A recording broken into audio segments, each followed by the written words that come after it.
নমস্কার বন্ধুরা, প্রমিলাস কিচেনে আপনাদেরকে স্বাগত। আজকের রেসিপি লাউ চিংড়ি। তো সবার প্রথমে আমি এখানে একটা বড় সাইজের লাউ নিয়েছি, আর এখানে কিছু চিংড়ি মাছ আছে। এখানে আছে পেঁয়াজ কুচি, টমেটো কুচি, আদা রসুন বাটা। তো এখানে প্রথমে আমি কড়াইয়ে সরষের তেল নিয়ে নিয়েছি।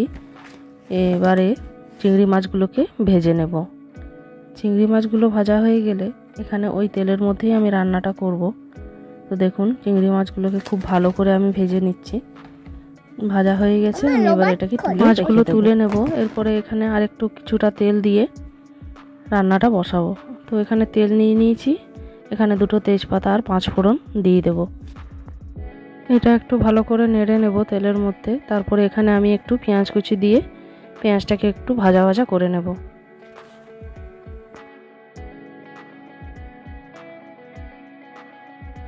এটা একটু ভাজা হলে এর মধ্যে আমার টমেটো কুচিটা দিয়ে দেব এবং আরও ভালো করে এর মধ্যে কষে নেব।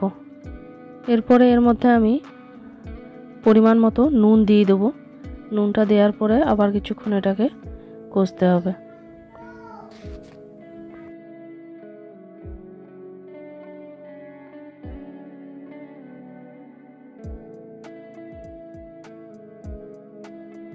নুনটা দেওয়ার পরে আমার এখানে সবজিটা অনেকটা গলে যাবে। এর পর্যায়ে আমি আদা রসুন যে বাটাটা রেখেছিলাম এটা এর মধ্যে দিয়ে দেবো। এরপরে আরও ভালো করে মশলাটা কষে নেব। তারপরে এর মধ্যে আমি হলুদ গুঁড়ো, লঙ্কা গুঁড়ো, জিরে গুঁড়ো, ধনে গুঁড়ো 1 চামচ করে দিয়ে খুব ভালো করে কষে নেব মশলাটাকে।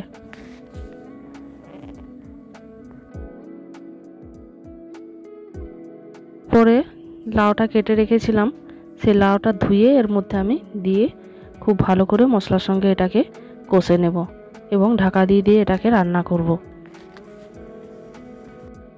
যেহেতু লাউ থেকে প্রচুর পরিমাণে জল বেরোয়, এই জন্য এখানে আমাকে এক্সট্রা জল ব্যবহার করতে হবে না। দেখুন, ঢাকা দেওয়ার ফলে কত জল বেরিয়ে গেছে এখানে। তো এই জলেই আমি লাউটা রান্না করব। তো এখানে আমি যে চিংড়ি মাছটা ভেজে রেখেছিলাম, এখন আমি চিংড়ি মাছটা দিয়ে খুব ভালো করে আরও এটার সঙ্গে কষে নেব এবং আবার ঢাকা দিয়ে দিয়ে রান্না করব। তো দেখুন, এখানে প্রায় লাউটা সিদ্ধ হয়ে গেছে। এই পর্যায়ে আমি এখানে একটুখানি চিনি এর মধ্যে দিয়ে খুব ভালো করে আরও এটাকে রান্না করব। তো দেখুন, কষতে কষতে এটা প্রায় হয়েই গেছে। রান্নাটা এখানে প্রায় হয়ে এসছে। তো এখানে আমার লাউ চিংড়ির রেসিপি যদি আপনাদের ভালো লাগে, অবশ্যই লাইক করবেন একটা এবং কমেন্ট করবেন, সাবস্ক্রাইব করে আমার পাশে থাকবেন। ফিরে আসবো নতুন কোনো এক ভিডিও নিয়ে। নমস্কার।